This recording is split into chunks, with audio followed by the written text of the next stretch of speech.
안녕하십니까? 여러분의 저녁 시간에 보탬이 되는 뉴스 플러스입니다.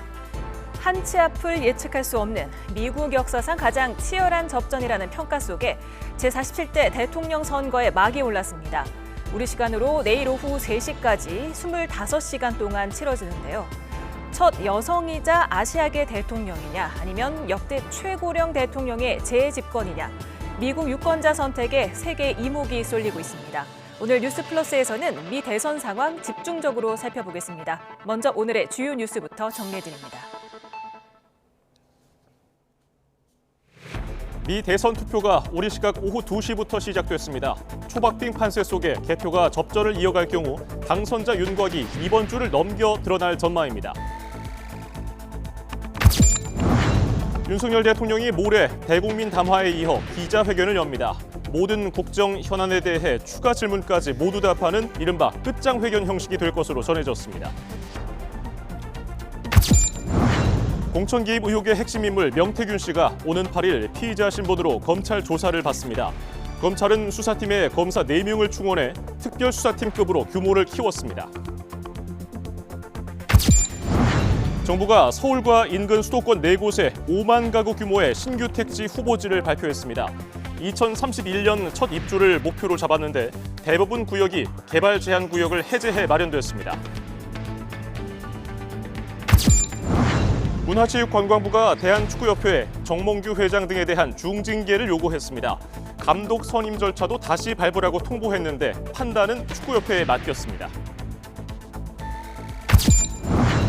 때이른 추위에 설악산에는 눈이 내리고 내륙은 올가을 첫 영하권 추위를 기록했습니다. 내일은 오늘보다 더 추워지겠습니다.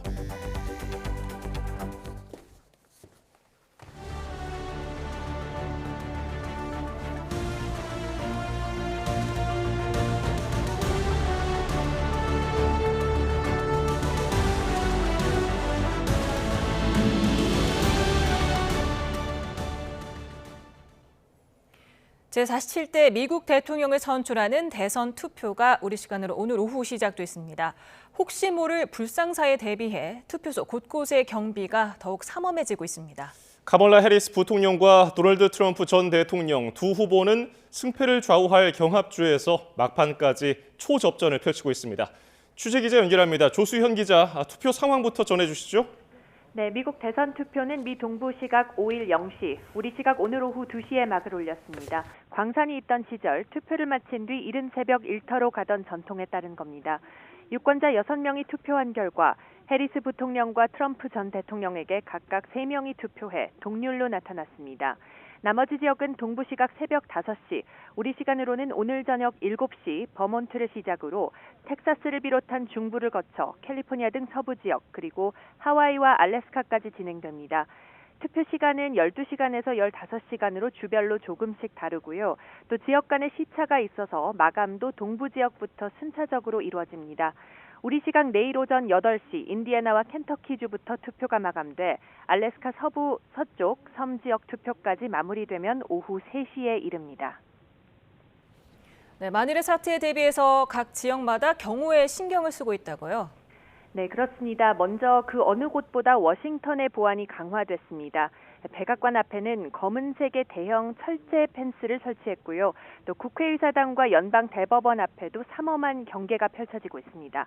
2021년 트럼프 전 대통령의 대선 불복으로 벌어졌던 의사당 난입 폭력 사태 등의 재현을 막기 위해서인데요. 미국 전역 투표소에도 경찰 배치를 늘리고 선거관리사무소에 방탄 유리를 설치하는 등 경계를 강화하는 모습입니다. 특히 경합주에서는 지난 대선 기간보다 4배 이상 늘어난 대규모 인원을 투입해 24시간 투표소를 감시한다는 방침입니다. 경합주 의사당 주변에 보안 펜스를 설치하고 주요 시설 출입문과 감시 장비를 보완했습니다.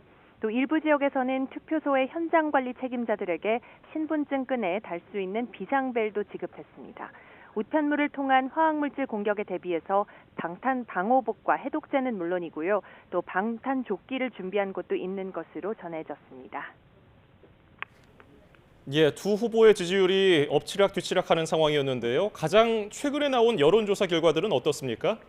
네, 3일에 공개된 NBC의 대선 직전 마지막 여론조사에서 해리스와 트럼프의 전국 단위 지지율은 49% 동률을 기록했습니다. 미 대선에서 전국 단위 지지율보다 중요한 건 경합주 판세인데요. 주목해야 할 7개 경합주는 펜실베이니아와 미시간, 노스캐롤라이나, 조지아, 애리조나, 위스콘신, 그리고 네바다입니다. 같은 날 공개된 뉴욕타임스의 경합주 여론조사 결과를 보면 네바다와 노스캐롤라이나, 위스콘신, 조지아에서는 해리스가 앞서는 것으로 나타났습니다. 애리조나에서는 트럼프가 앞서는 것으로 나타났고 펜실베이니아와 미시간은 동률이었습니다. 해리스가 7곳 가운데 4곳에서 약간 우세한 셈이지만 모두 오차 범위 내여서 마지막까지 지켜봐야 됩니다. 낙태권 문제가 이번 선거의 핵심 이슈로 부상한 만큼 여성 유권자의 표심이 중요한 변수가 될 것으로 전문가들은 보고 있습니다. 내일 투표가 마무리되는 주부터 출구조사와 개표가 진행됩니다. 당선자 윤곽은 이르면 내일 오후에 드러날 수도 있지만 막판까지 예측 불허인 경합주 개표 상황에 따라 더 늦어질 가능성도 있습니다. 지금까지 국제부에서 YTN 조수연입니다. 미국 민주당 대통령 후보 카멀라 해리스 부통령은 대선일을 앞두고 백악관 입성의 열세로 평가받는 펜실베이니아주의 대도시 5곳에서 유세 활동에 집중했습니다. 해리스 부통령은 펜실베이니아 스크랜턴을 시작으로 앨런타운과 레딩을 방문했고 저녁에는 피츠버그에서 유세를 열고 지지를 호소했습니다.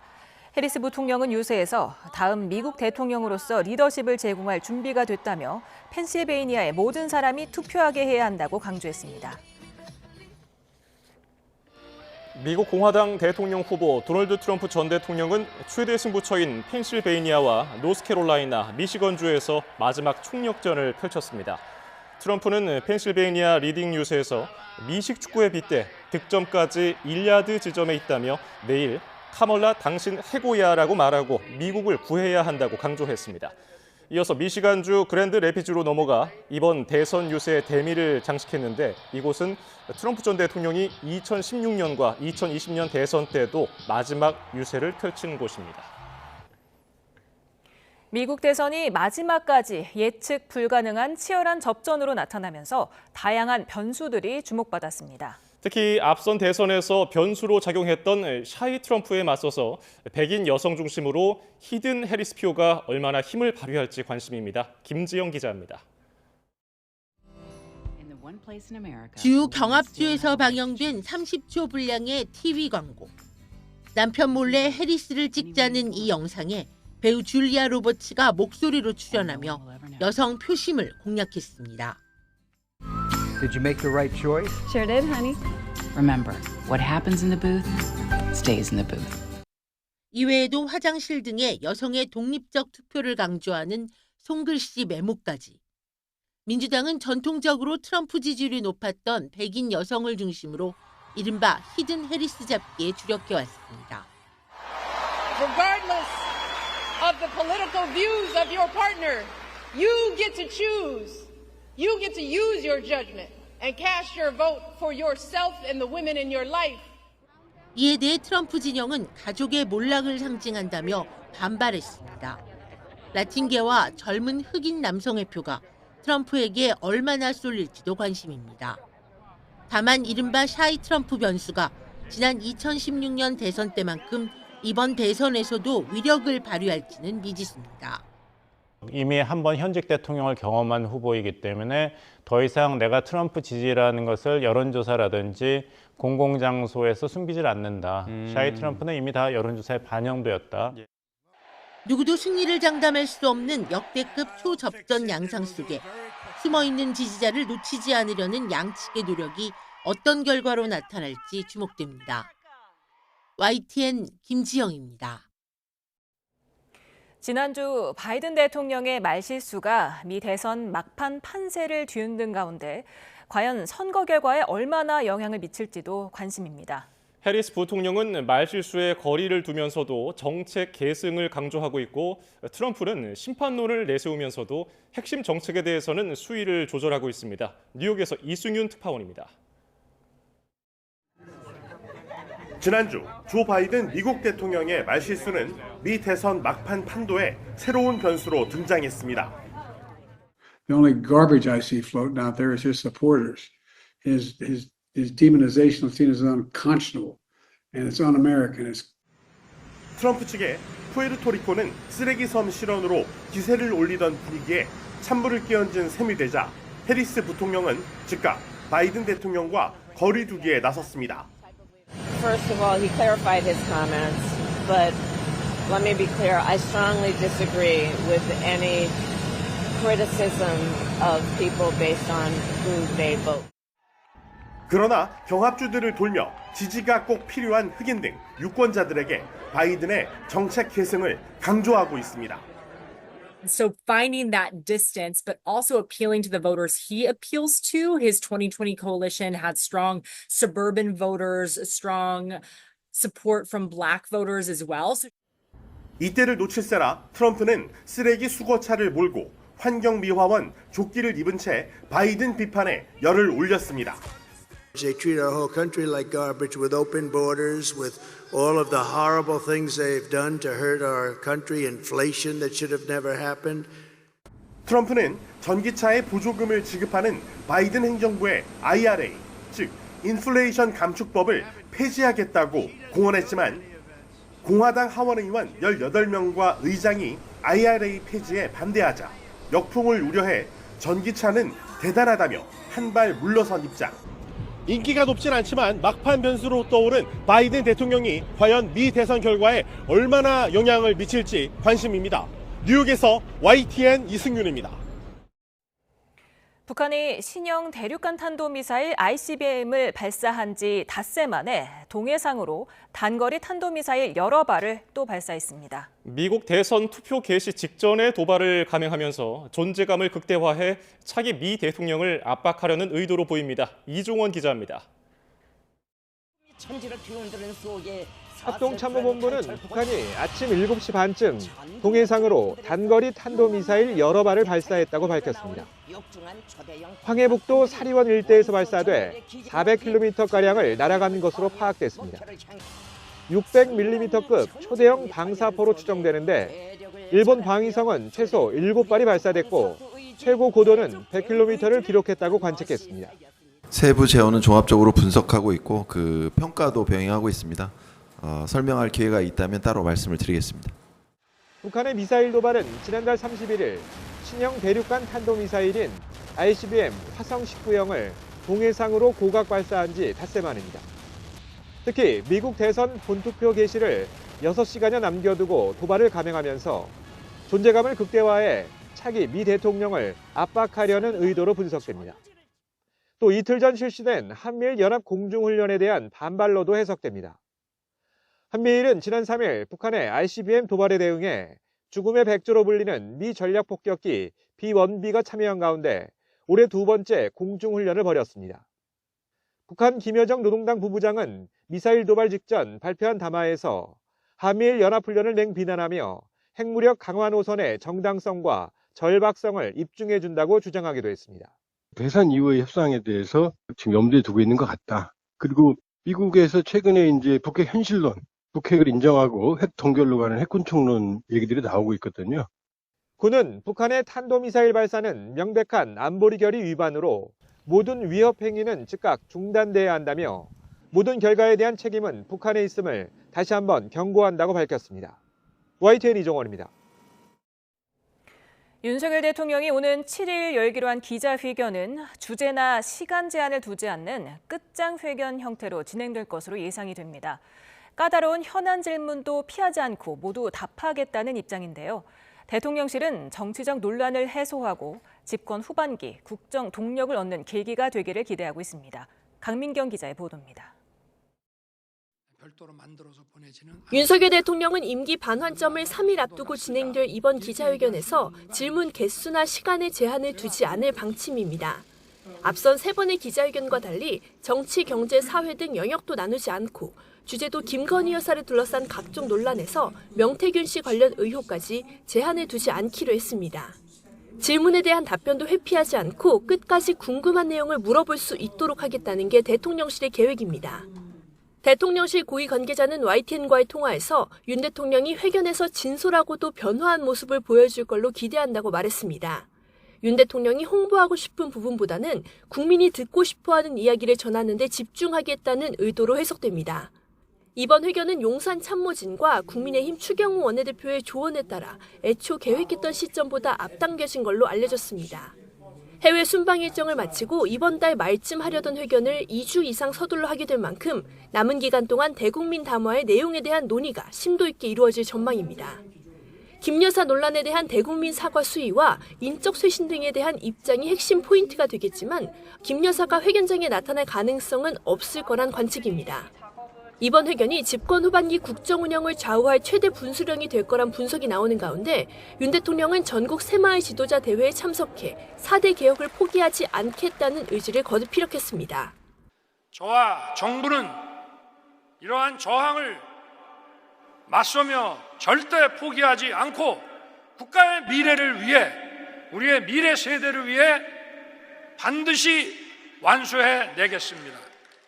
윤 대통령은 새마을 정신을 다시 일으켜 위기를 대도약의 발판으로 만들어야 한다고도 말했습니다. 윤석열 대통령이 이번 회견을 통해 개혁 동력을 회복하려면 회견에 앞서 참모진의 고언에 귀를 기울이는 등 달라진 소통 모습을 보여줘야 한다는 지적입니다. YTN 강민경입니다. 윤석열 대통령이 모레 대국민 담화를 예고하자 국민의힘 한동훈 대표는 국민 눈높이에 맞는 담화가 되길 기대한다고 말했습니다. 윤 대통령이 과연 어떤 메시지를 낼지 당 안팎에서는 기대감과 함께 우려의 목소리도 나오고 있습니다. 손효정 기자입니다. 윤석열 대통령이 애초 이달 말로 예상됐던 입장 발표를 7일로 앞당기자 한동훈 대표는 국민 눈높이를 거듭 강조했습니다. 국민의 눈높이에 맞는 담화가 되길 기대하고요. 반드시 그래야 한다라고 생각합니다. 남은 임기 절반 국민 신뢰를 얻기 위해선 인적 쇄신과 함께 김건희 여사 논란도 국민 눈높이에 맞게 대처해야 한다는 겁니다.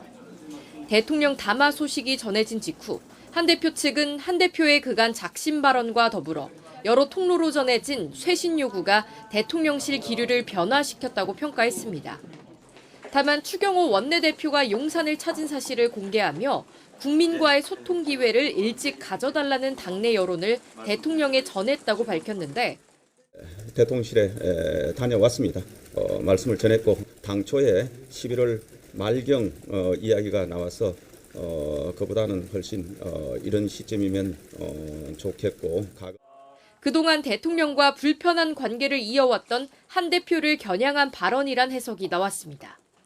친한계에선 한 대표의 존재감을 애써 축소하려는 의도라는 볼멘 소리도 나왔는데 한 대표도 주위에 불쾌감을 드러낸 것으로 전해졌습니다. 당 안팎에선 대통령이 내놓을 메시지가 초미의 관심사로 떠올랐습니다. 친윤계는 대통령이 명태균 씨가 연루된 공천 개입 의혹을 충분히 설명하고 국민이 납득할 만한 조치를 밝힐 거로 기대했습니다.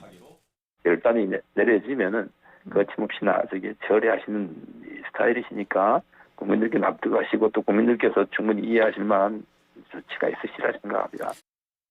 다만 친한계를 중심으로 대통령이 국민 기대에 걸맞은 쇄신을 결단할 수 있을지 우려 섞인 전망도 적지 않습니다. 자화자찬적인 메시지는 하시면 안 될 것 같아요. 국민들에 대한 진솔한 사과가 필요하다고 생각해요. 법적으로 아무 문제가 없지 않느냐라는 얘기를 국민들이 받아들이지 않습니다. 한동훈 대표는 윤 대통령 대국민 담화 전날 3선 이상 중진 의원들을 만나 현안 관련 의견을 청취하기로 했습니다. 갑작스레 당겨진 대통령 일정을 두고 개파 간 물밑 신경전도 여전한 가운데 이번 대통령 담화가 당정 그리고 당내 갈등을 해소하는 계기가 될 수 있을지 주목됩니다. YTN 손효정입니다. 더불어민주당은 윤석열 대통령의 대국민 담화를 앞두고 특검 수용 없이는 돌아선 민심을 달랠 길은 없다고 압박했습니다. 오는 14일 김건희 여사 특검법을 통과시키기 위한 절차를 밟는 동시에 명태균 씨 녹취를 추가로 공개하는 등 여론전도 강화하고 있습니다. 보도에 나혜인 기자입니다. 민주당은 윤 대통령이 이번에도 배우자가 박절하지 못했다는 등 어쭙잖은 변명으로 일관하다간 타는 민심에 기름을 붓게 될 거라고 경고했습니다. 반성과 쇄신의 최소 조건은 김 여사 특검을 받는 거라며 오는 14일 특검법이 본회의 문턱을 넘을 때까지 매일 저녁 국회 농성을 예고했습니다. 김건희 특검이 빠진 그 어떤 조치도 국민의 분노를 달래기엔 턱없이 부족하다는 사실을 하루빨리 깨닫길 바랍니다.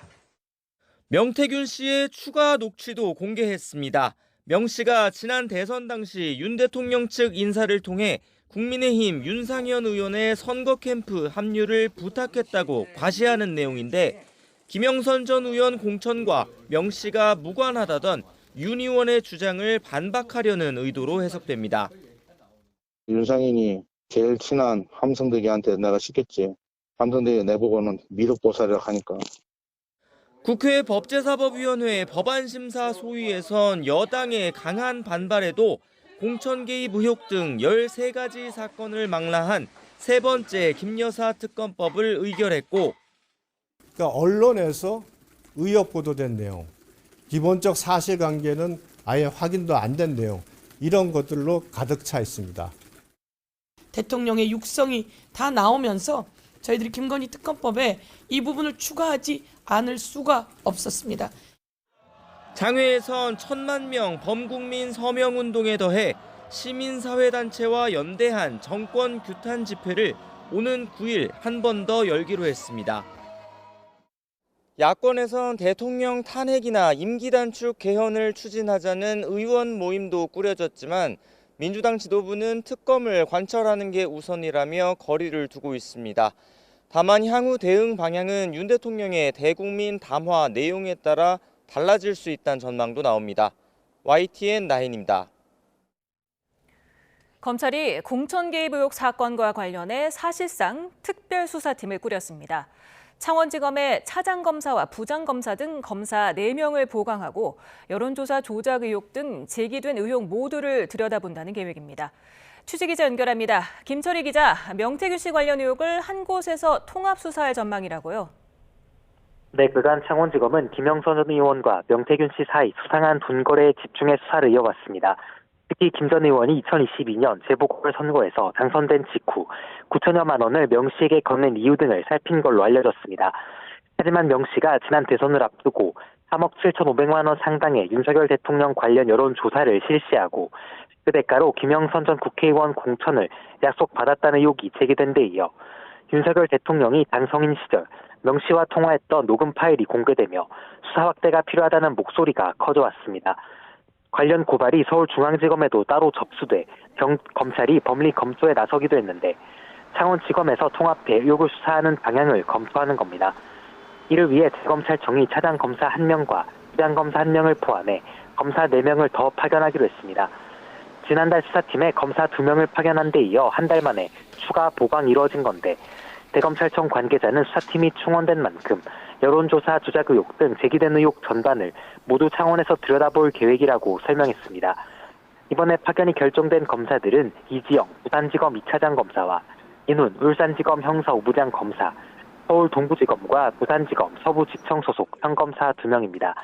이번 보강으로 수사팀 검사만 11명으로 늘어나는 등 전담팀이 꾸려지면서 검찰의 수사도 빨라질 거로 보입니다. 지금까지 대검찰청에서 YTN 김철입니다. 공천 개입 의혹의 핵심 당사자인 명태균 씨가 오는 8일 검찰에 출석해 조사받을 예정입니다. 정치자금법 위반 수사에서 대통령 부부의 공천 개입 의혹까지 번진 이번 사건에서 검찰이 어떤 결론을 내릴지 주목됩니다. 임영준 기자가 보도합니다. 명태균 씨의 검찰 조사 일정은 오는 8일 이번 주 금요일로 잡혔습니다. 변호사 선임 등 조사 준비로 검찰과 일정을 조율해 금요일로 잡은 겁니다. 명태균 씨가 받는 첫 번째 혐의는 정치자금법 위반입니다. 지난 2022년 보궐선거 이후 김영선 전 국민의힘 의원에게 돈을 받았던 겁니다. 김 전 의원은 돈의 액수가 6천만 원이라고 말했습니다. 검찰은 이 돈이 공천 대가성인지 수사하고 있습니다. 이에 대해 명 씨와 김 전 의원 모두 채무 관계란 입장입니다. 공천 대가로 받아왔으면 왜 걔들이 돈을 갚지? 내가 갚아야 되는 거 아니에요? 그래서 미래한국연수를 명태균으로 해야 이 범죄 사실이 모든 게 아구가 맞는 거예요.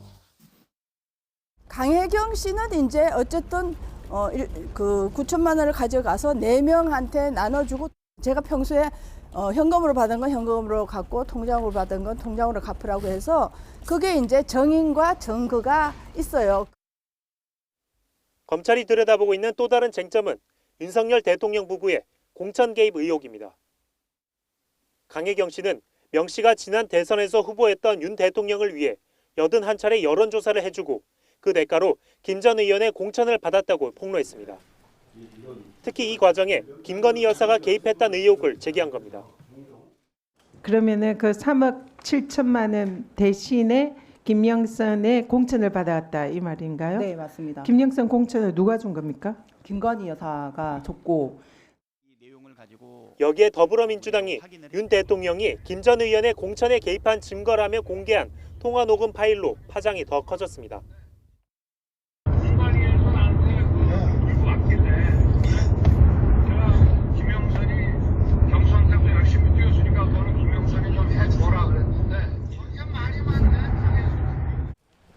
정치자금법 위반 수사에서 공천 개입 의혹으로까지 번지며 검찰 수사 결과에 이목이 집중된 겁니다. 검찰은 수사팀 인력을 2차례나 보강하며 수사의 속도를 내는 모습. 특별수사팀 수준으로 인력을 늘린 검찰이 이번 사건의 핵심 인물 가운데 핵심인 명태균 씨 소환 조사를 통해 국민적 관심사인 이번 사건에 대해 어떤 수사 결과를 내놓을지 주목됩니다. YTN 임영준입니다. 정부가 서울 시내와 서울에서 가까운 수도권에 5만 호 규모의 신규 택지 후보지를 발표했습니다. 거의 전 구역이 개발 제한 구역을 푼 것인데요. 관련 절차를 최대한 앞당겨서 2031년에 첫 입주를 한다는 계획입니다. 김기봉 기자입니다. 88주택 공급 방안에 등장했던 수도권 신규 택지 8만 호 가운데 5만 400호가 발표됐습니다. 서울 서초구 서리풀 지구 221만 제곱미터에 2만 호를 비롯해 고양 덕양구 일대 9,400호, 의왕시 오전동과 왕곡동에 14,000호, 그리고 의정부 용현동 일원에 7,000호입니다. 모두 688만 제곱미터인데 96%가 개발 제한 구역, 그린벨트를 푼 것입니다. 서리풀 택지의 경우 55%인 11,000가구를 신혼부부용 장기 전세주택으로 공급할 예정입니다. 10년 거주 후 출생아 수에 따라 거주 기간을 최대 10년 연장하거나 20년 뒤 자녀 수에 따라 시세의 80 또는 90% 가격으로 분양 가능한 제도입니다. 이 시대 최대 화두인 저출산 문제를 해결하는 것이 또 다른 가장 중요한 축이죠. 그런 의미에서 절반 물량을 배분을 했고요. 네 곳 모두 서울 도심과 연결되는 광역교통망이 구축되고 있거나 추가될 예정이어서 향후 유력한 입지로 평가되고 있습니다. 정부는 집값 안정 효과를 최대한 살리기 위해 내후년 상반기 지구 지정, 2029년에 첫 분양, 2031년엔 첫 입주를 목표로 관련 행정 절차를 최대한 단축하기로 했습니다. 미래에 주택이 공급된다는 믿음이 없고 불안하면 소위 말해서 빚을 내서 연거를 해서 집을 산다든지 무리하게 산다든지 하는 가수요가 붙을 수가 있는데 좀 기다리면 좋은 위치에 양질 주택이 공급된다는 믿음을. 입지 선정에 대해 전문가들은 대체로 긍정적인 반응이지만 아껴둔 그린벨트를 푸는 만큼 더 적극적인 공급의 필요성을 언급했습니다. 지금 마지막 노른자이라는 그런 차원에서 보게 되면 종전의 용적률을 좀 확대해서 일기 신도시처럼 300에서 350%로 상향해서 10,000 가구, 20,000 가구 더 공급할 수 있는 그런 차원에서 적극적인 검토가 좀 필요하지 않겠나? 공급 방안이 실수요로 연결되게 하는 엄정한 관리도 숙제로 남았습니다. 주택 공급이라는 원래의 취지를 제대로 살리기 위해서는 무엇보다 투기 수요를 막는 게 중요한데 이를 위해 정부도 택지 발표 전부터 사전 작업을 진행한 상태입니다. 미공개 개발 정보를 이용한 투기를 막기 위해 국토부 직원과 사업 제한자 등 15,000여 명과 직계 좀비속을 대상으로 후보지 내 토지 소유 현황을 조사했고 발표지구의 최근 5년간 거래 중 이상 거래로 의심되는 1,752건을 선별해 심층 분석에 들어갔습니다. 또 4곳 모두 토지 거래 허가 구역으로 지정했습니다. YTN 김기봉입니다. 대통령실은 그린벨트 해제와 노후 계획도시 재건축 등을 통해서 국민이 선호하는 지역에 대규모 주택 공급을 본격 추진하겠다고 밝혔습니다. 성태윤 정책실장은 실수요자 관점에서 주택시장을 안정시켜 주거비 부담을 완화하겠다며 이같이 말했습니다. 대통령실 고위 관계자는 주택 추가 공급 대책은 가급적 연내에 발표할 거라면서 국민이 살고 싶어하는 지역에 젊은 사람에게 기회가 갈 수 있도록 공급이 확대될 것이라고 설명했습니다. 세제 개편 방향에 대해서는 세계 최고 수준의 상속세 최고 세율을 인하하겠다면서 유산 취득세 형태로 변경해야 하지 않나 생각한다고 밝혔습니다. 이복현 금융감독원장이 은행 예대 금리 차가 연초보다는 작은 수준이나 최근 몇 달간 확대되고 있는 점은 우려스러운 측면이 있다고 지적했습니다. 이 원장은 기준금리 인하로 경제 주체가 금리 부담 경감 효과를 체감해야 하는 시점에서 예대 금리 차 확대로 희석되는 것은 바람직하지 않다며 이같이 말했습니다. 이 원장은 기준금리 인하는 통상 수신금리에 먼저 반영된 뒤에 대출금리의 시차를 두고 반영되는 경향이 있으므로 향후 개별 은행의 여수신 금리 추이 등을 면밀히 점검하라고 지시했습니다.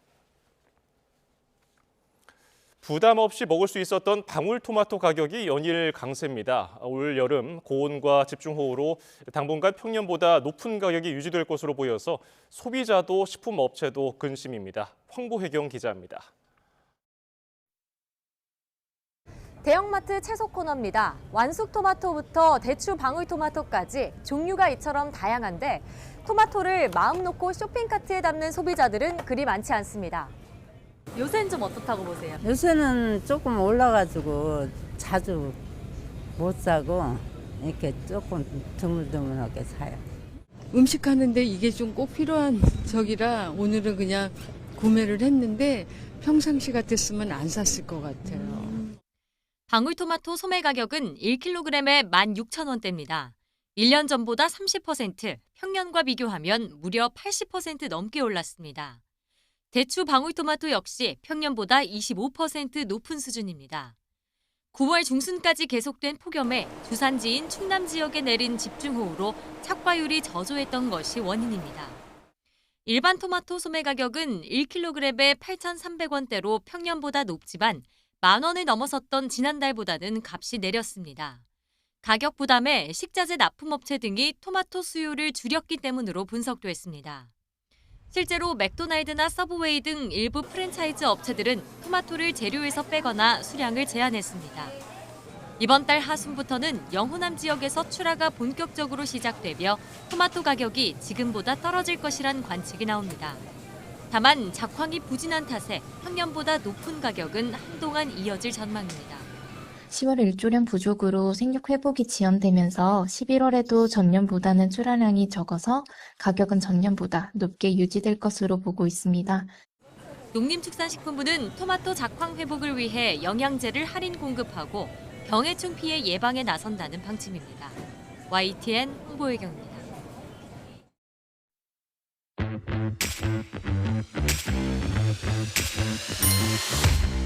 미국 대선은 특정 후보를 지지하기로 서약한 선거인단 538명을 선출하는 간접 선거 방식으로 치러집니다.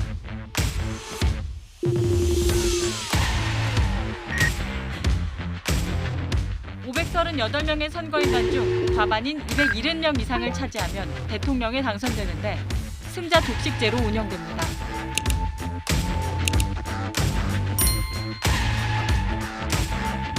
전체 득표에서 한 표 차라도 이긴 후보가 선거인단 모두를 싹쓸이합니다. 한마디로 미국 대선은 선거인단 확보 경쟁입니다. We will make America great again. But America, we are not going back. 대선 승패를 가를 경합주 판세는 여전히 박빙입니다.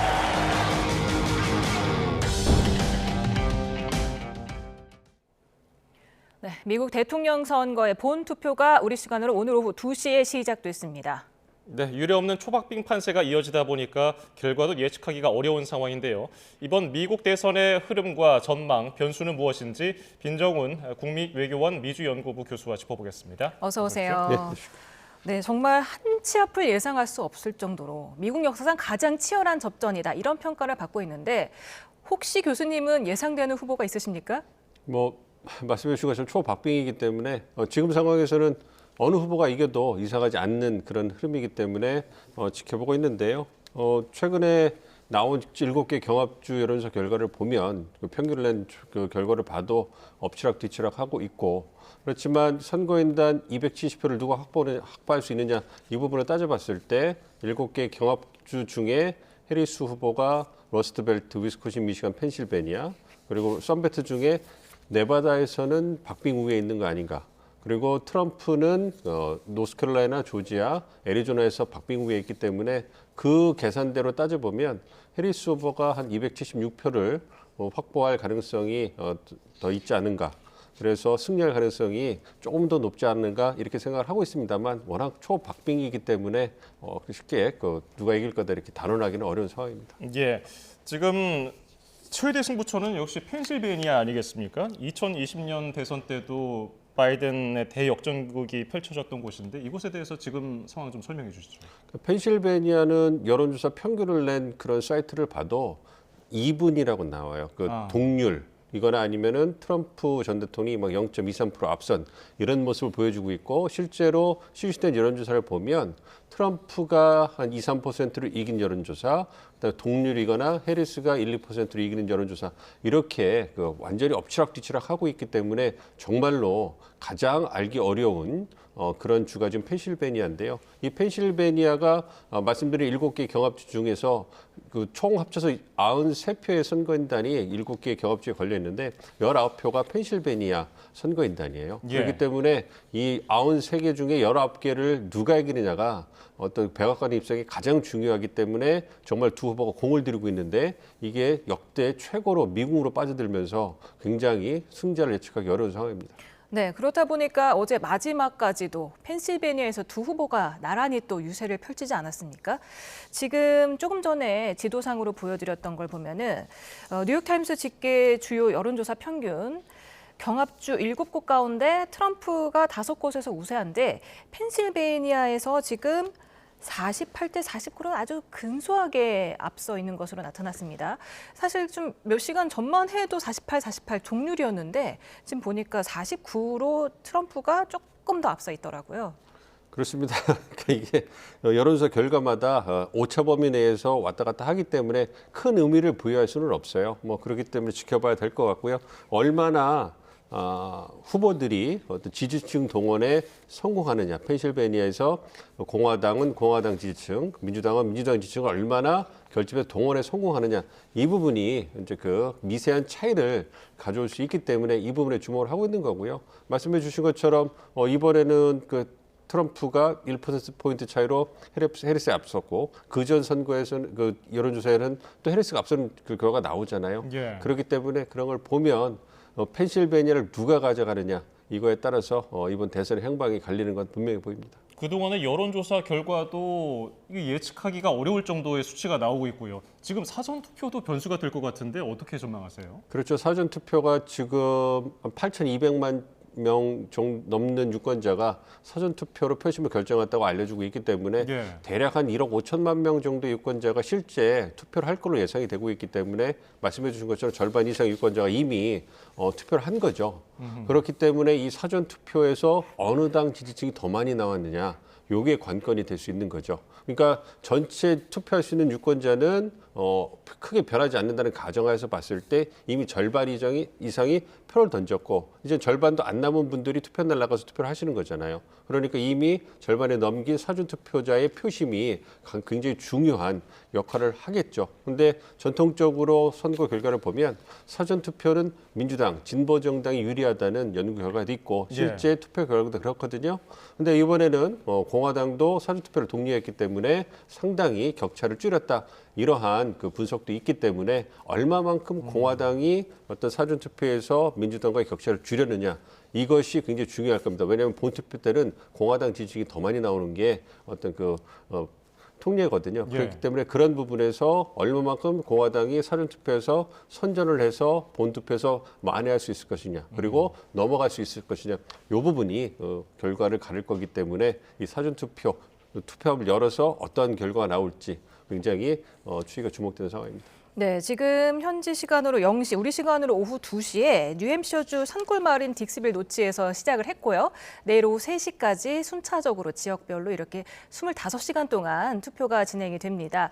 그런데 지금 결과가 나오는 거는 조금 더 많이 걸리잖아요. 이게 사전투표 영향 때문인 거죠? 그렇죠. 아무래도 사전투표 중에 우편투표가 있기 때문에 이제 우편투표가 오면 그 부분에 대해서 분류를 또 하고 또 다시 열어가지고 이제 그 서명도 봐야 되고 다시 이제 카운트도 해야 되고 이런 부분들이 물리적으로 시간이 많이 걸리기 때문에 그런 것이고요. 또한 그거와 더불어서 이제 또 재검표 가능성도 있는 것이고 어쨌든 초박빙 선거이기 때문에 우리가 예상할 수 있는 모든 시간을 지연시키는 모든 시나리오가 다 현실화될 수 있기 때문에 굉장히 조심스러운 거죠. 언제쯤 우리가 승리하는 후보의 윤곽을 할 수 있을 것이냐 이렇게 보고 있는데 이거 제가 개인적으로 생각할 때는 2020년 같은 경우에는 사실 4일이 걸렸다고 그 보도가 나오고 있는데 바이든 후보가 이기는 걸 언론이 공식적으로 선언하는 데 4일이 걸렸지만 제 기억을 더듬어 보면 투표 개표를 시작하고 그 다음 날 정도 됐을 때는 어느 정도 윤곽이 나왔어요. 그렇지만 언론에서 공식적으로 공표하기에는 굉장히 좀 민감한 부분이 있었기 때문에 좀 이렇게 시간을 두고서 조제해서 재검표도 하고 이런 부분에서 이제 확인하는 작업이 있었기 때문에 시간이 걸린 거였거든요. 그러니까 이번에도 4년 전보다 훨씬 더 초박빙이니까 시간이 더 걸릴 수 있다. 그리고 우편 투표가 이제 많이 활성화됐기 때문에 그 부분에 시간이 더 걸릴 수 있다 이렇게 보고 있지만 만약에 펜실베니아라든지 위스콘신, 미시간, 러스트벨트 지역에서 우리가 예상하는 것보다 격차가 좀 벌어져가지고 이게 그 남은 투표에 관계없이 우리가 어느 정도 윤곽을 알 수 있는 그러한 결과가 나온다면 예상보다 빠르게 전통적으로 사실 투표가 개표되고 그 다음날 새벽이면 우리가 그 승자를 알 수 있었거든요. 그거보다는 조금 더 걸리겠지만 그 다음날 정도 되면 어느 정도 윤곽이 나올 가능성도 배제할 수는 없다 이렇게 생각하고 있습니다. 예, 사전 투표율이 높은 것도 변수로 꼽히지만은 지금 백인 여성들이 어디에 투표할까도 지금 변수 아니겠습니까? 어떻게 전망하세요? 그렇습니다. 아무래도 백인 여성, 그러니까 그 인구 통계학적으로 유권자들의 투표 성향을 보면 인종적으로 본다면 인종과 성별이 이제 거기에 포함이 되는 거죠. 인종적으로 보면 백인과 비백인의 투표 성향이 좀 갈려요. 예. 선호하는 정당이. 그러니까 백인 같은 경우에는 55에서 60% 정도가 공화당을 지지하고 비백인 같은 경우에는 흑인은 거의 90% 가깝게 이제 민주당을 지지하고 히스패닉은 한 70% 정도는 민주당을 지지했단 말이에요. 그런데 이제 미국의 유권자의 비율을 보면 아무 여적 67% 정도는 백인 유권자들이에요. 그렇기 때문에 백인 유권자의 표심을 얼마만큼 가져올 수 있느냐가 아무래도 선거 결과에 영향을 많이 미칠 수가 없겠죠. 그러니까 백인 남성은 공화당 지지가 좀 더 강하고 백인 여성은 상대적으로 좀 약했는데 그래도 과반이 넘는 분들이 공화당 후보를 지지했고 2010년, 2020년 그랬단 말이에요. 근데 2022년에 연방 대법원이 로비웨이드라고 해서 미국 여성들의 낙태권을 보장해주는 그 대법원 판결을 역사적인 판결을 갖다가 폐기해버렸어요. 그리고 주정부에다가 낙태권을 갖다가 개별적으로 결정할 수 있는 권리를 줬단 말이에요. 그리고 나서 보수적인 남부주들을 중심으로 해서 굉장히 엄격한 낙태 금지법들이 통과가 됐습니다. 이 부분에 대해서 여성 유권자들이 뿔이 난 거죠. 그래서 2022년 중간선거에서 민주당이 선전하는데 여성 표심이 굉장히 중요했고 낙태권이라는 이슈가 지금까지도 유지가 되고 있고 잘 아시는 것처럼 해리스 후보가 이번에 낙태권에 대해서 굉장히 강하게 밀어붙이면서 승기를 잡는 그 이슈에 있어서는 그 낙태권은 승기를 잡는 이런 모습을 보여줬거든요. 반면에 트럼프 전 대통령 같은 경우는 여성 표심을 고려해서 굉장히 유보적인 입장을 보여왔기 때문에 그 측면에서 얼마만큼 백인 여성 유권자들이 과거와 다르게 해리스 후보, 여성인 해리스 후보의 손을 들어줘가지고 낙태권을 갖다가 지키는 내 힘을 실어줄 것인가. 이 부분이 굉장히 관건이고 해리스가 강조한 낙태권이 얼마나 선거 승리에 어떤 도움이 됐을 것인가를 결정하는 데 큰 도움이 되리라 생각하고 있습니다. 네, 우리에게도 잘 알려진 배우 줄리아 로버츠가 그러다 보니까 남편 모르게 해리스에게 투표를 하자, 이른바 히든 해리스를 광고를 해서 화제가 되고 있는데 사실 2016년 대선 때는 샤이 트럼프가 굉장히 변수 아니었습니까? 샤이 트럼프 대 히든 해리스 어느 정도로 보고 계신지요? 정확한 수를 알기는 어려울 거고요. 그렇지만 그냥 그 추측으로 봤을 때 2016년에 샤이 트럼프가 왜 등장했을까? 2024년에 히든 헤리스라는 그런 단어가 왜 등장했을까를 보면 2016년 같은 경우에는 트럼프라는 그 후보가 정치적 아웃사이더가 그 전통적인 보수 정당인 공화당의 대선 후보로 추대가 됐잖아요. 그 부분에 대해서 어떤 그 주류 공화당 지지층들이 굉장히 반감이 많았어요. 불신도 많았고 그렇기 때문에 투표 당일날까지도 지지를 표명하지 않았던 분들이 꽤 있었어요. 그렇지만 투표함을 딱 열고 보니까 결국은 그 공화당 지지층들의 93~94%가 트럼프 후보에게 표를 던졌어요. 그러니까 여론조사 결과와 어떤 그 투표 결과가 괴리가 생길 수밖에 없었던 거죠. 그러니까 그것은 트럼프라는 사람을 잘 알지 못하고 불신이 있고 확신을 갖지 못했기 때문에 벌어진 현상이다. 저는 그렇게 보고 있는데 이게 2016년, 20년, 24년 오면서 트럼프라는 사람에 대해서는 어느 정도 확립된 인식과 평가가 이제 그 구축이 됐기 때문에 2024년 같은 경우에는 샤이 트럼프, 물론 촌에 사시는, 농촌에 사시는, 시골에 사시는 분들을 여론조사에 끌어들이는 게 어려움이 여전히 존재하긴 합니다만 그럼에도 불구하고 16년에 비해서는 8년을 지난 지금은 많이 샤이 트럼프가 사라졌을 것이다. 그러니까 즉 내놓고서 트럼프를 지지한다고 얘기할 수 있는 공화당 지지층이 훨씬 많아졌다 이렇게 생각을 하고요. 반대로 히든 해리스 같은 경우에는 해리스 후보 같은 경우는 잘 알려지지 않은 그냥 바이든 행정부의 2인자였잖아요.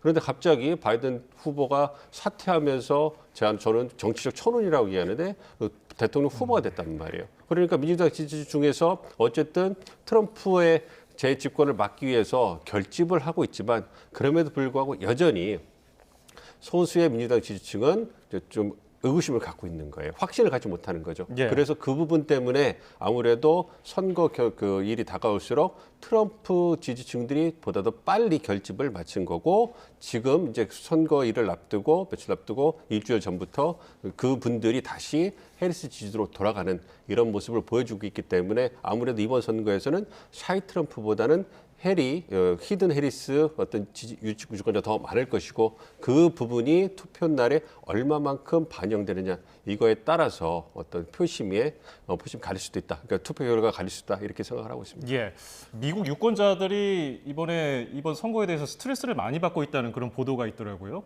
그런 것 중에 하나가 4년 전에 대선 불복 사건이 아닐까 싶은데 이번에도 트럼프 전 대통령이 만약에 패배하게 된다면 그런 류의 뉘앙스를 표출할 가능성이 있다고 보세요?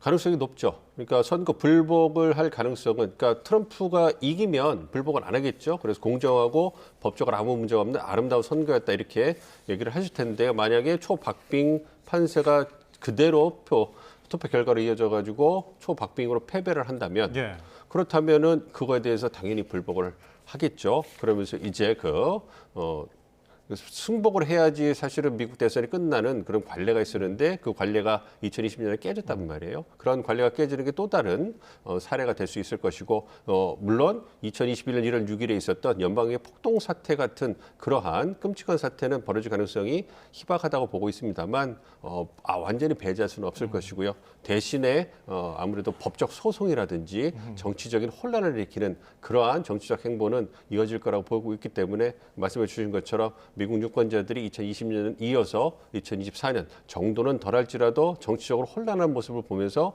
자기들이 갖고 있었던 자국의 민주주의의 위대함에 대해서 다시 한번 회의를 품게 되는 그러한 계기가 되지 않을까 좀 우려가 되고 있습니다. 네, 지금 미국 대선이 총 538명의 선거인당 중 과반인 270명을 확보하면 이제 승리를 하는 거잖아요. 근데 이게 538이 짝수이다 보니까 269 대 269 이렇게 동점으로 될 경우에는 어떻게 되는 겁니까? 그 가능성을 완전히 배제할 수는 없죠. 초박빙이니까. 그렇게 되면 재선거를 하지 않고 연방 하원에서 이제 그 승자를 결정하게 되는데요. 연방 상원이 아니라 하원에서 결정하는 이유는 미국의 그 정치 역사를 보면 처음에 미국이 건국하고 나서 연방 상하원 의원을 선출하는 방식을 결정할 때 하원은 유권자 투표에 의해서 상원은 주 정부가 추천한 인사를 갖다 간접적으로 이제 선출하는 그런 방식을 썼어요. 그렇기 때문에 하원이 상원보다는 정치적 정당성이 더 좋다. 왜? 유권자들이 직접 선택하니까. 이 부분에서 하원에서 그런 중요한 결정을 하도록 이제 만들어 놓은 겁니다. 그래서 연방 하원에서 이제 그 컨틴전트 일렉션 해가지고 임시 선거를 내년 1월 초에 실시를 하게 될 거예요. 그렇다면 1월 3일 날 새 의회가 개원을 하기 때문에 아무래도 그런 걸 본다면 새로운 의회 구성이 어디로 가느냐에 따라서 통해서 누가 유리한가를 알 수 있는 거죠. 왜냐하면 각 주가 한 표씩을 행사하게 됩니다. 예. 행사해서 과반을 획득한 후보가 나올 때까지 계속 투표가 반복되는 것이거든요. 그런데 만약에 공화당이 하원을 장악한다면, 만약에 민주당이 하원을 장악한다면, 그렇다면 어느 후보를 찍을지 분명해지지 않겠습니까? 예. 그러니까 대선과 더불어서 연방 의회 선거도 주목해봐야 되는 이유가 또 여기 있는 겁니다. 그럼 이번 대선에 같이 치러지는 그 상원 선거에서는 어떤 당이 더 우세할 거라고 보시는 겁니까? 현재로서는 연방 상원은 민주당이 지금의 그 연방의 구성을 보면 상원은 민주당이 다수당이고요, 하원은 공화당이 다수당이에요. 근데 지금 진행되고 있는 그 레이스를 봐서 여론조사 결과를 보면 상원은 공화당이 이길 가능성이 크고요, 하원은 정말 박빙입니다. 혼전이어서 알 수가 없는데 그렇기 때문에 그 뚜껑을 진짜 열어봐야 될 것 같아요. 한 몇십 개의 어떤 지역구가 경합주이기 때문에 거기는 정말로 다양한 이해관계가 대선보다 더 얽혀 있기 때문에 그 결과를 알기가 어렵습니다. 그래서 하원을 누가 어느 당이 장악하느냐, 이거에 따라서 말씀해준 269, 260가 되면 대통령이 바뀔 수 있는 그러한 그 진풍경도 우리가 볼 수 있지 않을까 생각합니다. 예, 알겠습니다. 미국 대선에 대한 설명 민정훈 국립외교원 미주연구부 교수였습니다. 말씀 감사합니다. 고맙습니다.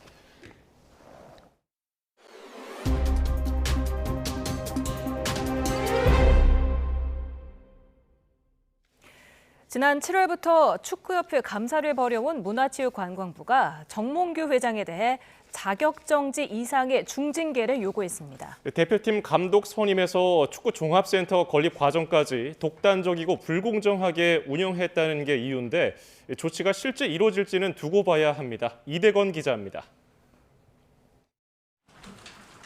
문체부의 최종 감사 결과 발표에서 가장 강조된 건 역시 축구대표팀 감독 선임 문제입니다. 지난달 중간 발표 때처럼 홍명보 클리스만 감독 선임 과정이 불공정하고 불투명하게 진행되었다는 겁니다. 여기에 축구 종합센터 건립 과정 문제가 추가됐습니다. 문체부 장관 승인 없이 615억 원 한도의 대출 계약을 약정하고 국고보조금 77억 원을 지원받는 과정에서 협의하지 않은 사무공간을 조성하기로 했다는 걸 지적했습니다. 이 밖에 대표팀 지도자 42명의 이사회 선임 절차를 밟지 않았고 징계자 100명에 대한 사면권을 부당하게 행사한 것으로 드러났습니다. 문체부가 이를 근거로 정몽규 축구협회장 등에게 내린 조치는 자격정지 이상의 중징계 요구입니다. 여기엔 제명과 해임까지 포함합니다. 축구협회는 한 달 안에 징계 의결 후 결과를 통보해야 하지만 정몽규 회장이 버티는 상황에서 실제 이뤄질지 의문입니다. 지금 현재 규정이 문체부는 징계를 요구할 수 있는 권한이 있는 거고 거기에 대한 판단은 축구협회 공정위원회에서 판단하도록 되어 있습니다. 홍명보 현 감독 선임에 대한 조치도 고개를 갸우뚱하게 합니다. 문체부는 재선임을 포함한 절차적 문제를 개선하라고 통보했는데 결국 축구협회가 알아서 하라는 입장입니다. 다시 절차를 밟아 홍 감독을 또 선임할 수도 있다는 의미입니다. 홍명보 감독과 체결한 계약은 축구협회가 그 계약을 유지하든지 변경하든지 취소하든지 모든 옵션이 있을 텐데요. 그것은 축구협회가 알아서 자율적으로 판단할 문제입니다. 축구협회에 대한 여론이 악화하던 지난 7월 시작된 문체부 감사는 이렇게 마무리됐습니다. 앞으로는 징계와 관련 조치 요구가 어떻게 이뤄질지 지켜봐야 하는데 또 다른 논란이 일 수도 있습니다. YTN 이다운입니다.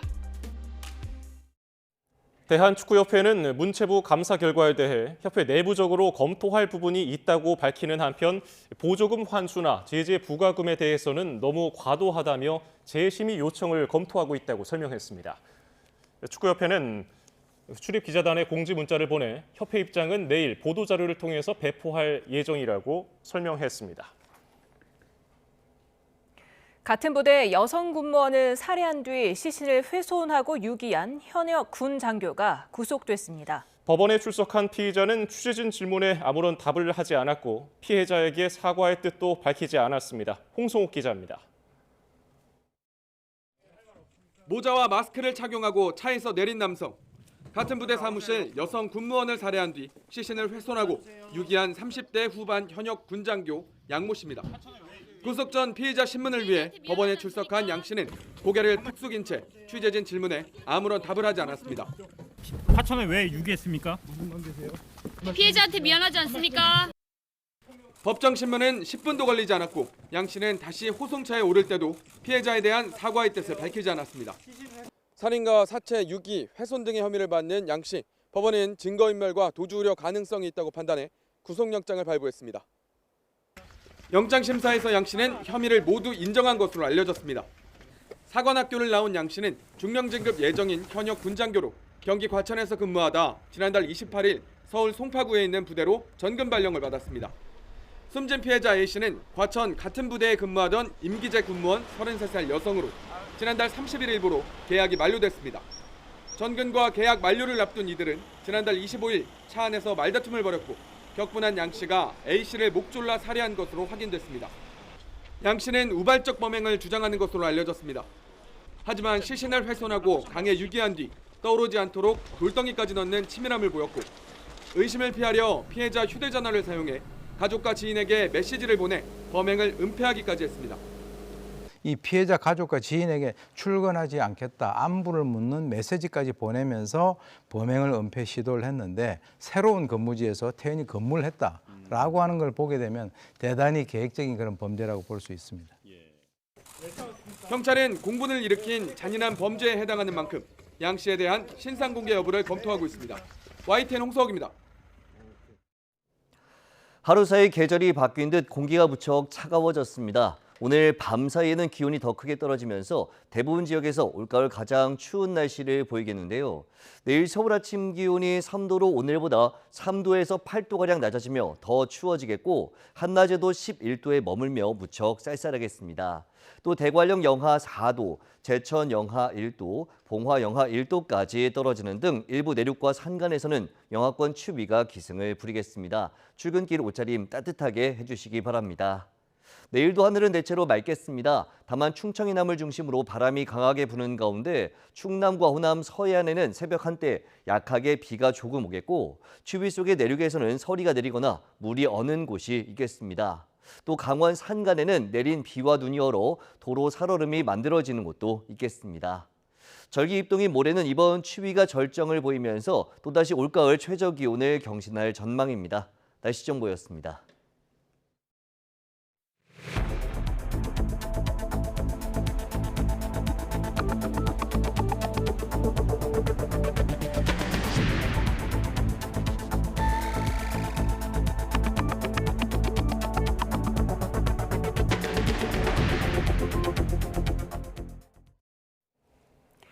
미국 첫 여성 대통령의 탄생이냐 아니면 트럼프의 귀환이냐 세계 이목이 쏠리고 있는 미국 대선 투표에 막이 올랐습니다. 막판까지 초박빙 접전이 이어진 가운데 두 후보의 마지막 메시지도 극과 극의 양상을 보였습니다. 워싱턴 권중기 특파원입니다. 해리스 부통령은 마지막 선거운동을 북부 러스트벨트 경합주인 펜실베니아에 집중했습니다. 필라델피아와 피츠버그 등 5곳에서 유세를 이어가며 경합주 최다 선거인단을 보유한 펜실베니아를 반드시 잡겠다는 의지를 분명히 했습니다. Are we ready to do this? We're ready to get out the vote. We're ready to win. 트럼프 전 대통령은 남부 경합주인 노스캐롤라이나에서 시작해 펜실베니아와 미시간으로 이어지는 대장정 유세를 벌였습니다. 공화당 강세 지역을 지키고 해리스가 우위를 보인 경합주도 뺏어오겠다는 전략입니다. This will be our final moment, but the more exciting moment is going to begin. 해리스는 새로운 미래를 강조하며 미국 미래의 낙관론을 폈고 트럼프는 민주당이 또 선거 부정을 저지를 거라며 압도적인 표결집을 호소했습니다. And we have the momentum because our campaign is tapping into the ambitions, the aspirations, and the dreams of the American people. And they're going to say we may take an extra 12 days to determine. And what do you think happens during that 12 days? What do you think happens? 트럼프가 대선 불복 가능성을 언급하면서 제대로 보이는 백악관 주변에는 2.5m짜리 철제 펜스가 쳐졌습니다. 여론조사는 마지막까지 혼전의 혼전을 이어갔습니다.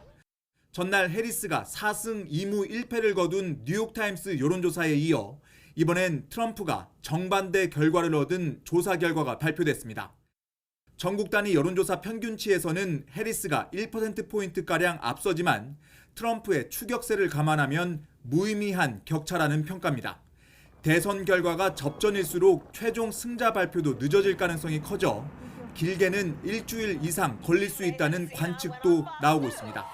워싱턴에서 YTN 권중입니다. 초접전 양상을 보이는 미국 대선의 최대 승부처는 흑인과 라틴계 등 유색인종과 청년층인 Z세대라는 평이 많습니다. 네, 이들은 과연 누구의 손을 들어줄까요? 윤현숙 기자가 보도합니다. 후보 교체 초반 돌풍을 이끈 해리스 부통령. 미국 최초로 유색인종 여성 대통령을 노리지만 흑인 남성 표심은 오바마 때와는 다른 모습입니다. Most black men are not voting for Kamala because of her race. They're voting based on policies, and they believe that the policies of Trump. 선거 막판 흑인 남성층을 겨냥한 맞춤형 공약으로 집토끼 잡기에 안간힘을 썼습니다.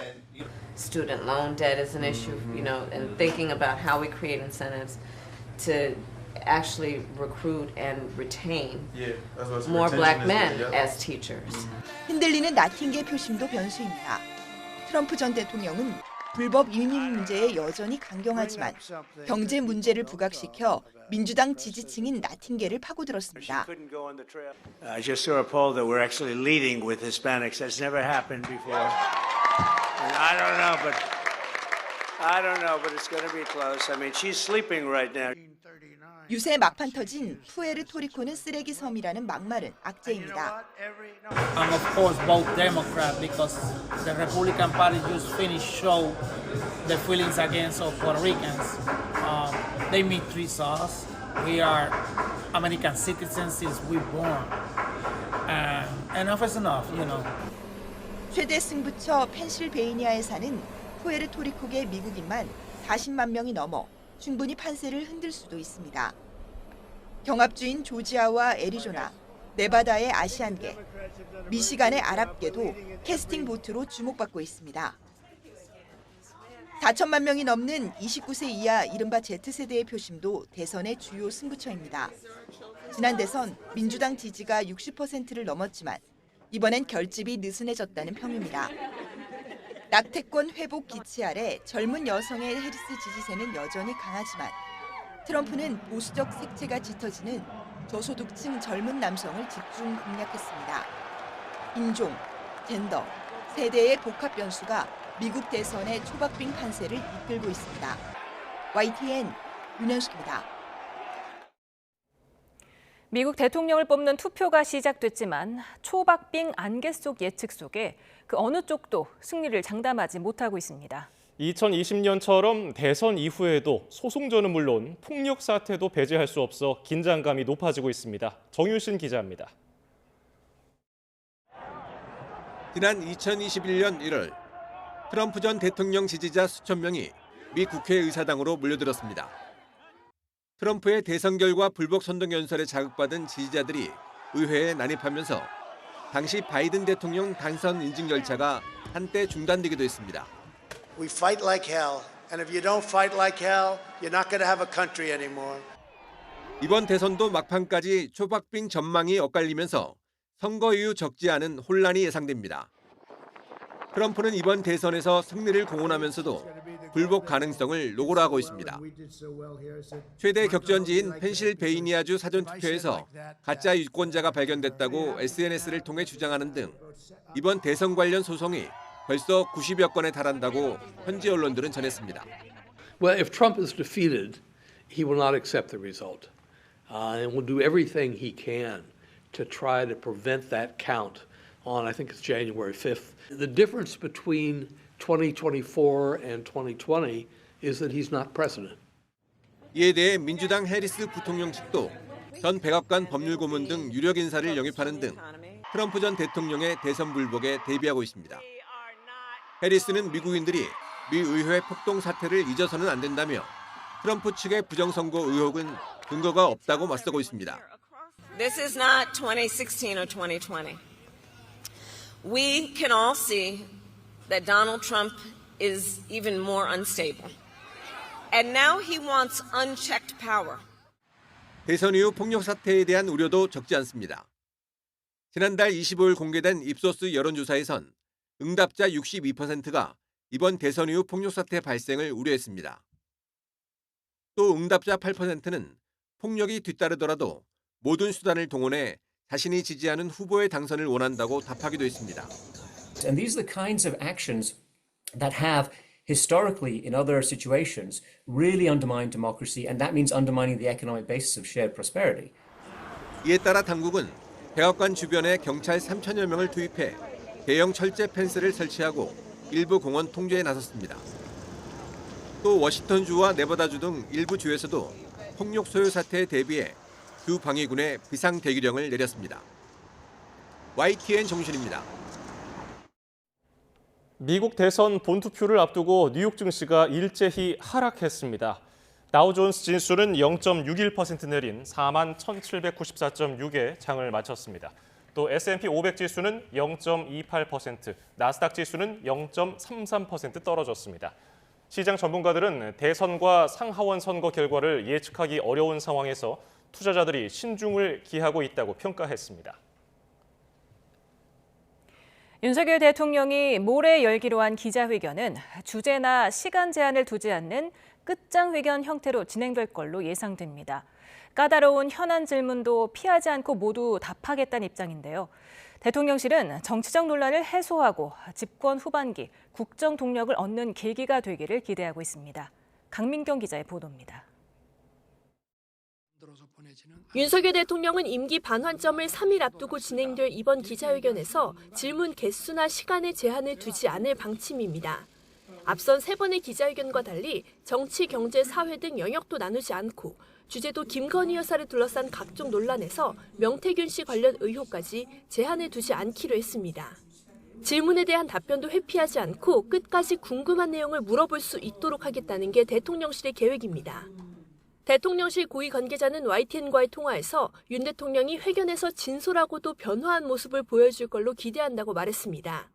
윤 대통령이 홍보하고 싶은 부분보다는 국민이 듣고 싶어하는 이야기를 전하는 데 집중하겠다는 의도로 해석됩니다. 이번 회견은 용산 참모진과 국민의힘 추경호 원내대표의 조언에 따라 애초 계획했던 시점보다 앞당겨진 걸로 알려졌습니다. 해외 순방 일정을 마치고 이번 달 말쯤 하려던 회견을 2주 이상 서둘러 하게 될 만큼 남은 기간 동안 대국민 담화의 내용에 대한 논의가 심도 있게 이루어질 전망입니다. 김 여사 논란에 대한 대국민 사과 수위와 인적 쇄신 등에 대한 입장이 핵심 포인트가 되겠지만 김 여사가 회견장에 나타날 가능성은 없을 거란 관측입니다. 이번 회견이 집권 후반기 국정 운영을 좌우할 최대 분수령이 될 거란 분석이 나오는 가운데 윤 대통령은 전국 새마을 지도자 대회에 참석해 4대 개혁을 포기하지 않겠다는 의지를 거듭 피력했습니다. 저와 정부는 이러한 저항을 맞서며 절대 포기하지 않고 국가의 미래를 위해 우리의 미래 세대를 위해 반드시 완수해내겠습니다. 윤 대통령은 새마을 정신을 다시 일으켜 위기를 대도약의 발판으로 만들어야 한다고도 말했습니다. 윤석열 대통령이 이번 회견을 통해 개혁 동력을 회복하려면 회견에 앞서 참모진의 고언에 귀를 기울이는 등 달라진 소통 모습을 보여줘야 한다는 지적입니다. YTN 강민경입니다. 국민의힘 한동훈 대표는 윤 대통령이 예고한 기자회견을 두고 국민 눈높이에 맞는 담화가 되길 기대하고 또 반드시 그래야 한다고 말했습니다. 한 대표는 기자들과 만나 윤 대통령이 담화에서 어떤 내용을 말해야 하는지 묻는 취재진 질문에 이같이 답했습니다. 더불어민주당은 윤 대통령을 향해 특검 수용 없이 돌아선 국민의 마음을 달랠 길은 없다고 지적했습니다. 조승래 수석 대변인은 이번에도 김건희 여사가 매정하지 못했다는 둥 어쭙지 않은 변명과 하나만한 사과로 넘어가려 하면 타오르는 민심에 기름 붓는 격이 될 거라며 이같이 밝혔습니다. 더불어민주당이 세 번째로 발의한 김건희 여사 특검법이 국회 법제사법위원회 법안심사소위원회를 통과했습니다. 민주당 서용교 의원은 윤 대통령의 공천 개입 의혹 육성이 나오면서 특검법에 해당 부분을 추가하지 않을 수 없었다며 국민이 원하는 특검을 통과시켰다고 말했습니다. 반면 국민의힘 유상범 의원은 국민적 의혹이 증폭되고 범죄의 단서가 있을 때 시행하는 게 특검인데도 민주당이 일방적으로 특검법을 통과시켰다고 반박했습니다.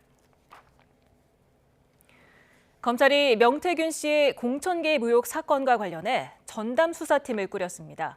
차장검사와 부장검사 등 검사 4명을 추가로 투입하고 여론조사 조작 의혹 등 제기된 의혹 모두를 들여다본다는 계획입니다. 김철희 기자가 보도합니다. 대검찰청이 명태균 씨의 공천 개입 의혹을 수사하고 있는 창원지검에 차장검사 1명과 부장검사 1명 등 검사 4명을 추가로 파견합니다. 지난달 수사팀의 검사 2명을 파견한 지 한 달 만에 다시 보강이 이뤄진 겁니다. 기존 수사팀에 지난달 파견한 검사 2명, 이번에 파견한 검사 4명까지 모두 11명의 전담팀이 꾸려진 건데 사실상 특별수사팀과 비슷한 규모입니다. 추가 파견이 결정된 이지영 부산지검 2차장 검사가 명태균 관련 수사를 지휘할 예정인데 관련 보고를 받는 대로 수사팀 업무도 새로 배분할 계획입니다. 전담팀이 꾸려진 만큼 김영선 전 의원과 명태균 씨 사이 돈거래를 중심으로 이뤄져 오던 수사는 명 씨가 여론조사를 대가로 공천을 약속받았다는 등 의혹 전반으로 확대될 거로 보입니다. 공천 개입에 대해서 검찰은 지금 수사를 하고 있습니까? 지금 제기되는 의혹 전반에 대해서 다 수사를 하고 있습니다. 앞서 서울중앙지검은 명 씨가 윤석열 대통령 당선에 유리한 결과를 얻기 위해 여론조사 데이터를 조작했고 대통령 부부가 이를 방조했다는 내용의 고발장을 접수해 법리를 검토하기도 했는데 해당 의혹 역시 창원에서 함께 살펴볼 전망입니다. 대검찰청이 전담팀 구성으로 수사 의지를 강하게 나타낸 가운데 명 씨를 둘러싼 의혹의 실체가 규명될 수 있을지 주목됩니다. YTN 김철입니다. 국민의힘이 이번 달 예정된 더불어민주당 이재명 대표의 1심 선고 공판을 생중계해야 한다고 연일 주장하고 있습니다. 민주당은 이 대표의 무죄를 입증하겠다며 별도의 위원회를 새롭게 출범하고 본격 활동에 나섰습니다. 홍민기 기자가 보도합니다. 국민의힘은 오는 15일과 25일로 예정된 민주당 이재명 대표의 1심 선고 공판을 생중계해야 한다는 입장을 거듭 내비쳤습니다. 무죄를 주장하는 이 대표 측이 생중계를 거부할 이유가 없다며 재판을 공개하는 게 이 대표 지지자들을 위한 예의라고도 지적했습니다. 만약 이재명 대표가 생중계에 동의하지 않는다면 재판부에서 공판 생중계를 결단 내려주길 바랍니다. 1심 법원에도 선고 생중계를 요청하는 탄원서를 제출하는 등 국민의힘은 이 대표 선고를 앞두고 연일 사법 리스크 공세에 열을 올리고 있습니다. 공직선거법 위반과 위증교사 두 사건 모두 유죄가 선고될 거란 자신감이 깔린 거란 분석 속에 명태균 씨 의혹 등으로 수세에 몰린 상황에서 전국 반전의 계기로 삼겠다는 전략으로 풀이됩니다. 선거법 위반 사건은 100만 원 이상 벌금형이, 위증교사 사건의 경우 금고형 이상이 대법원에서 확정되면 이 대표는 국회의원직을 잃게 됩니다. 여기에 형 확정 뒤 5년 동안 피선거권도 박탈돼 대선에 출마할 수 없게 되는 등 사실상 이 대표의 정치 생명이 달린 첫 선고인 만큼 비록 1심이라도 생중계로 여론전을 벌이겠다는 의도도 읽힙니다. 반면 민주당은 검찰의 정적 죽이기에 대응하겠다며 새로운 당내위원회를 출범시키는 등 사법 리스크 방어에 집중하고 있습니다. 1심 선고 생중계를 이 대표 망신 주기로 규정하고 검찰의 부당한 법리를 반박하면서 이 대표의 무죄를 국민에게 알리겠다고 밝혔습니다. 이재명 대표에 대한 현재 정적 죽이기 정치검찰의 탄압이 얼마나 허무하고 근거가 없는지. 민주당은 지난 9월에도 이 대표를 향한 정치검찰의 탄압을 막겠다며 비슷한 위원회를 출범시키기도 했습니다. 이재명 대표의 1심 선고가 다음 주로 다가오면서 여야의 여론전도 갈수록 치열해지고 있습니다. 이번 선고가 야권 내 이재명 독주 체제를 흔들 만큼 파급력이 크진 않을 거라는 게 대체적인 분석이지만 피선거권 박탈령 여부에 따라 중도층 여론엔 적지 않은 영향을 미칠 거란 분석도 나옵니다. YTN 홍민기입니다.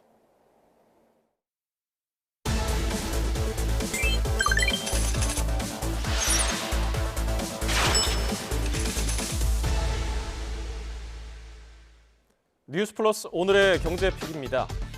국내 커피 전문점 수는 10만 개가 훌쩍 넘습니다. 커피 공화국이라는 말이 과장이 아닌 것 같죠? 편의점도 많지만은 커피 전문점보다 2배가량 많은 수준입니다.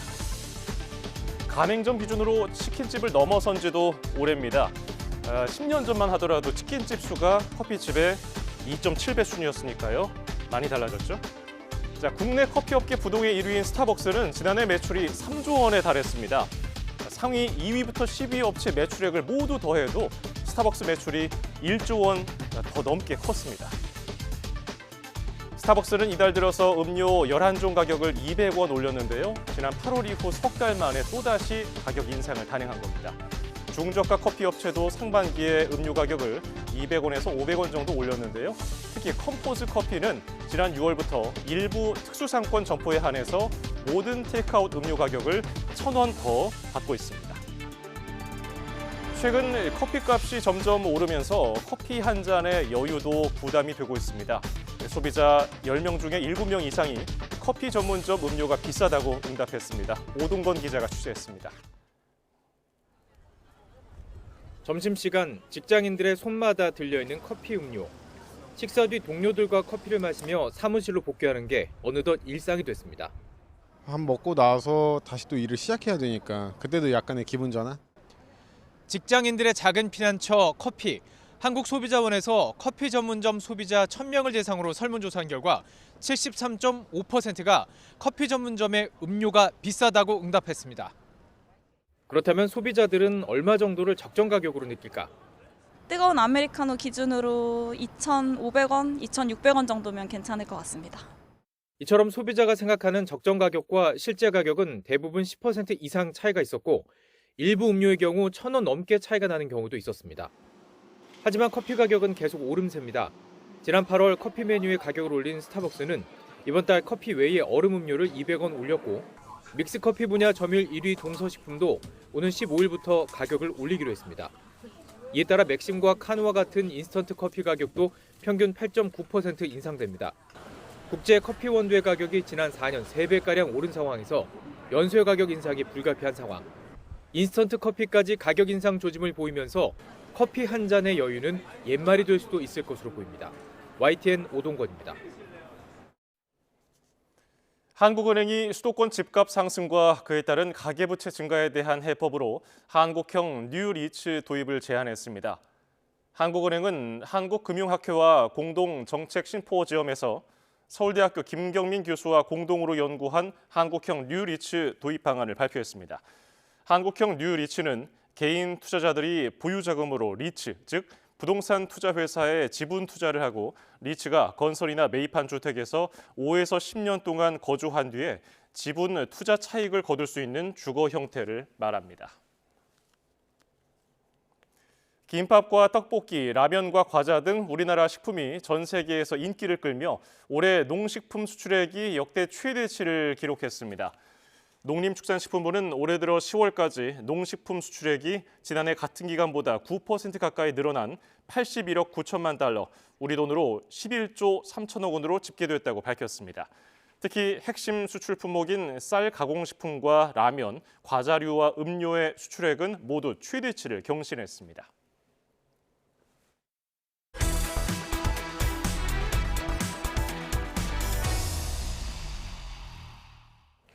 진료기록부에 제대로 기록하지 않고 프로포폴 등 마약류를 환자들에게 처방하고 투약해준 혐의로 경찰이 강남의 유명 병원장을 수사하고 있습니다. YTN 취재 결과 병원장의 부인은 프로포폴 중독으로 숨진 것으로 확인됐습니다. 유서연 기자가 단독 보도합니다. 서울 청담동의 성형외과 피부과 의원 홈페이지입니다. 20년 가까이 이곳을 운영했던 50대 병원장 A씨가 마약류관리법과 의료법 위반 혐의로 경찰에 입건됐습니다. A씨는 자신이 운영하던 의원에서 진료기록부에 기재하지 않고 환자들에게 프로포폴을 처방하고 투약해준 혐의를 받습니다. 경찰 관계자는 A씨 의원의 진료기록부상 투약 기록이 식약처의 마약류 통합관리 시스템 기록과 일치하지 않았다고 설명했습니다.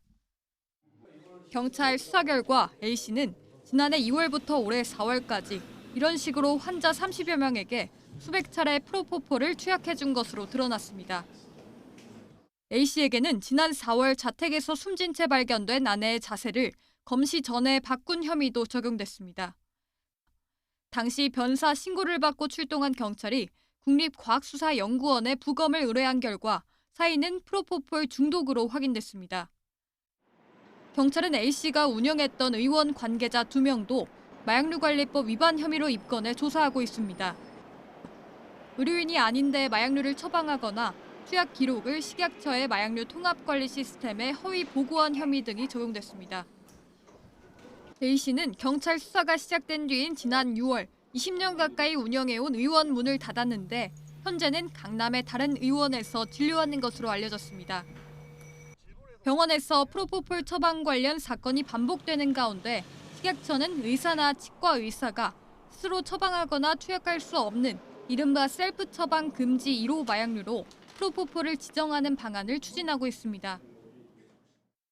경찰은 A씨 등 3명을 이번 주 안에 검찰에 넘길 계획입니다. 프로포폴을 투약한 사람들에 대해서도 수사가 확대될지 관심이 쏠립니다. YTN 유서연입니다. 중앙선을 넘어 교통사고를 낸 남성이 대마 양성 반응이 나와 현행범으로 체포됐습니다.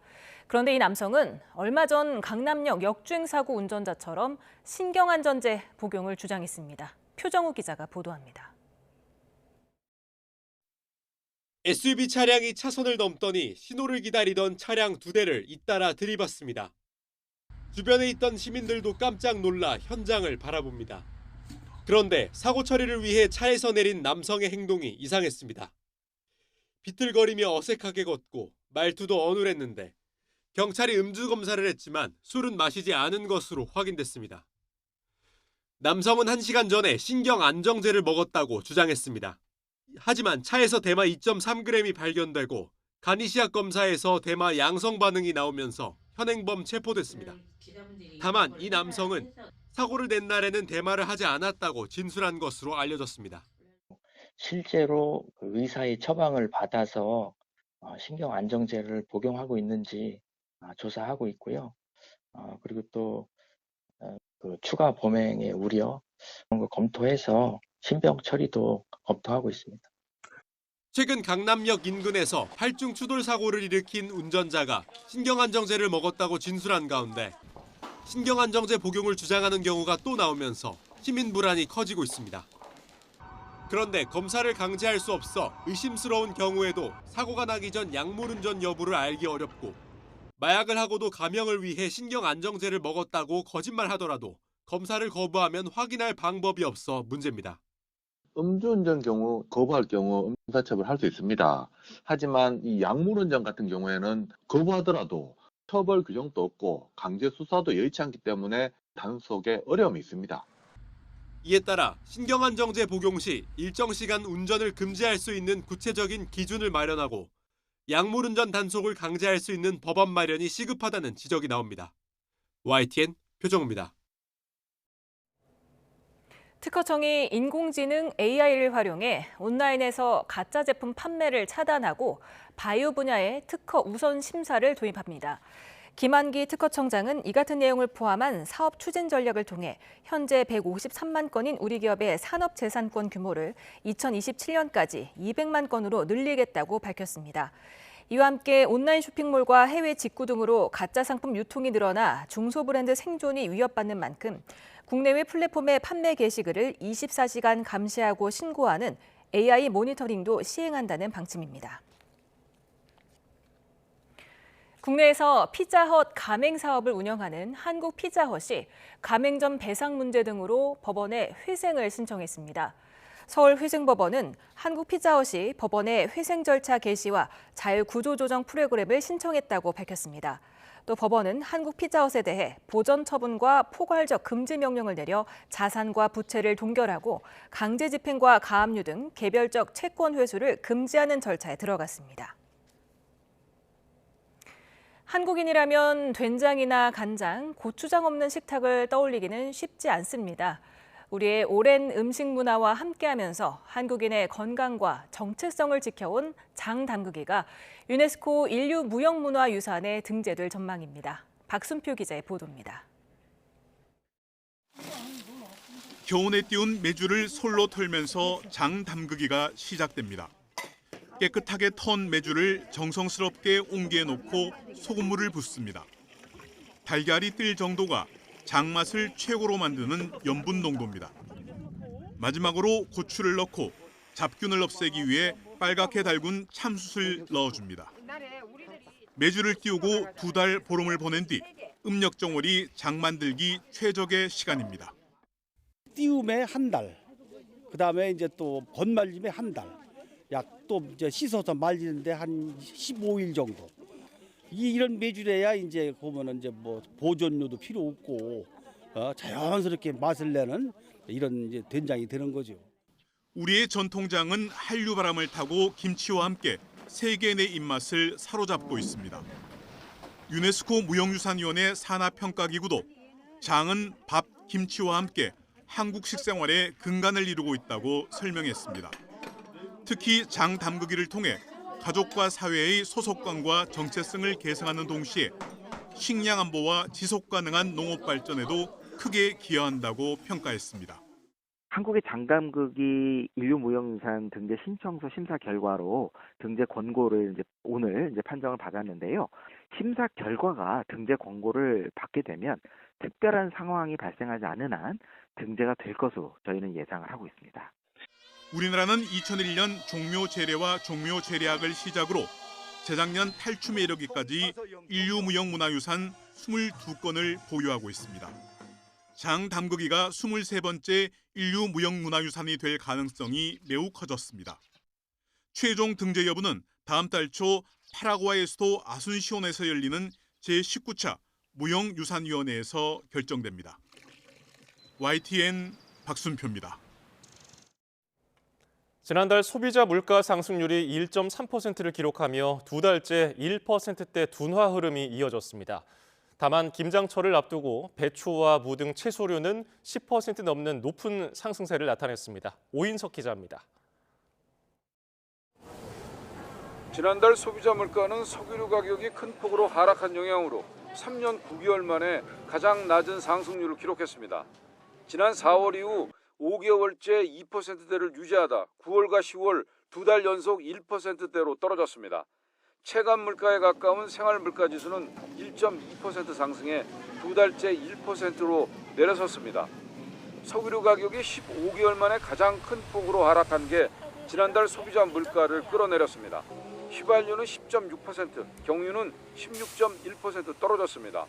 농산물 가격은 1.2% 상승했는데 사과는 20%, 포도는 6.5% 하락하는 등 과일류 가격은 안정세가 이어졌습니다. 반면 채소류 가격은 15.6% 오르며 2022년 10월 이후 가장 높은 상승률을 기록했습니다. 김장 재료인 배추와 무가 각각 50% 넘게 뛰었고 상추도 49%나 올랐습니다. 외식을 비롯한 개인 서비스 물가는 2.9% 상승했습니다. 정부는 물가 하향 안정세가 공고해지는 모습이라고 평가했습니다.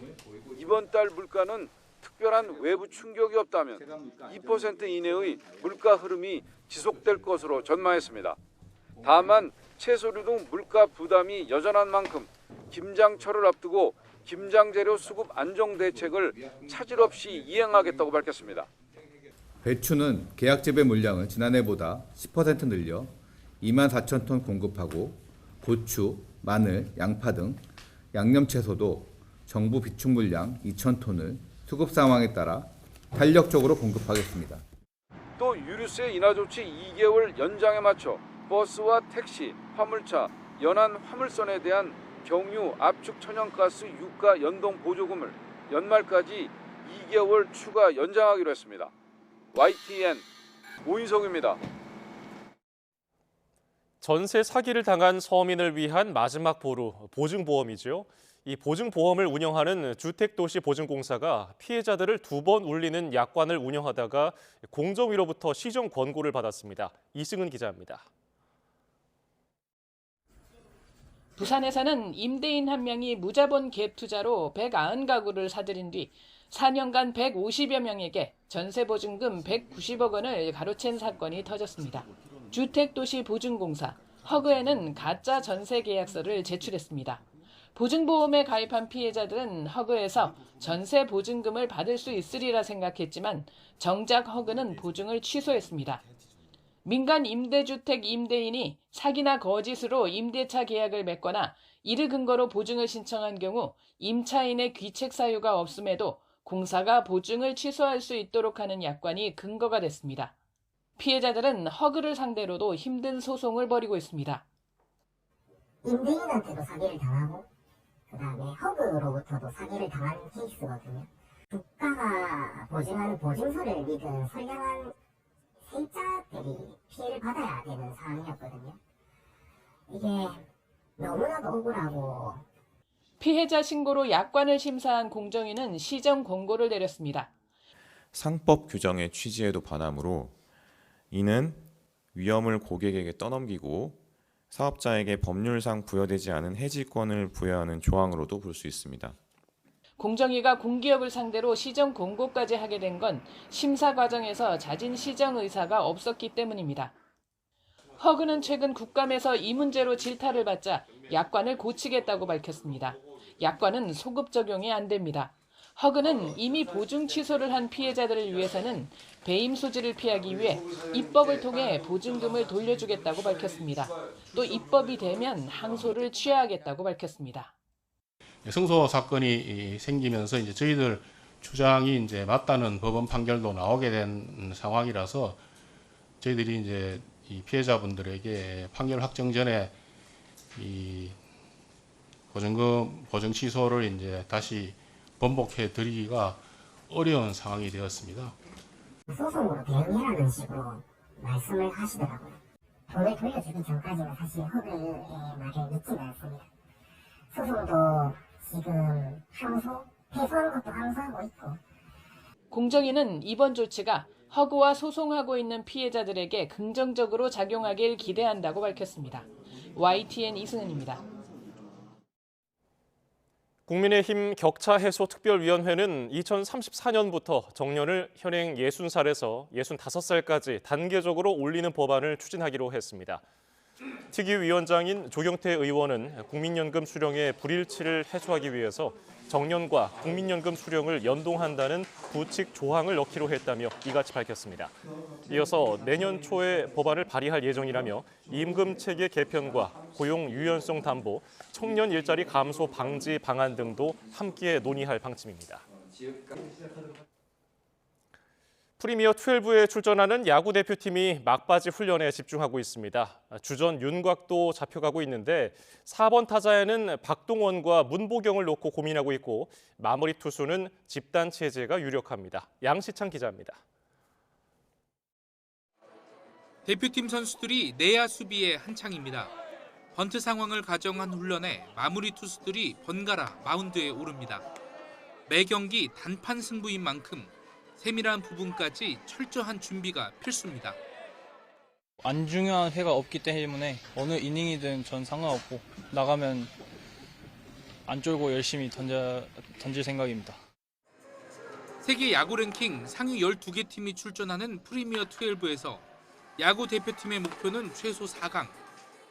타이완에서 열리는 예선 라운드에서 6개 나라 가운데 2위 안에 들어야 일본에서 진행되는 슈퍼 라운드에 진출하는데 일본과 타이완, 쿠바 등 어느 팀도 만만히 볼 상대가 없습니다. 앞서 치른 쿠바와 평가전 2경기에서 승리했지만 아직 확실한 주전을 결정하진 못했습니다. 4번 타자는 박동원과 문보경을 번갈아 투입하며 시험 중이고 포지션이 겹치는 내야 자원도 정리가 필요합니다. 일단 2루를 준비하고 있는데 외야로 나가게 된다고 하면은 또 나가서 잘 하려고 준비 잘하는 거 말고는 다른 건 없는 것 같습니다. 관심을 모은 마무리 투수는 일단 집단 체제를 고민하고 있습니다. 정혜영과 박영현, 김태견 등을 상대와 경기 상황에 맞춰서 투입할 계획입니다. 타자 유행에 따라 가지고 타자의 어떤 나오는 각도 하고 우리 투수들이 나오는 볼 각도 하고 그걸 보고 경영하도록 하겠습니다. 류 감독은 상무와의 국내 최종 평가전을 마친 뒤 타이완행 비행기호를 최종 엔트리 28명을 발표할 계획입니다. YTN 양시창입니다. 프랑스 파리 외곽 열차에서 10대 청소년들이 도끼 등 무기를 들고 난투극을 벌여 4명이 크게 다쳤습니다. AFP 통신은 현지 시간 4일 아침 8시쯤 파리와 외곽 지역을 연결하는 광역 급행전철이 한 역에 정차해 있던 중에 이 같은 사고가 발생했다고 전했습니다. 피해자 4명은 모두 16세와 17세의 청소년으로 한 명은 손이 잘리고 다른 한 명은 두개골에 심한 손상을 입었습니다. 이들은 모두 병원으로 옮겨져 치료를 받았고 생명에 지장은 없는 것으로 확인됐습니다.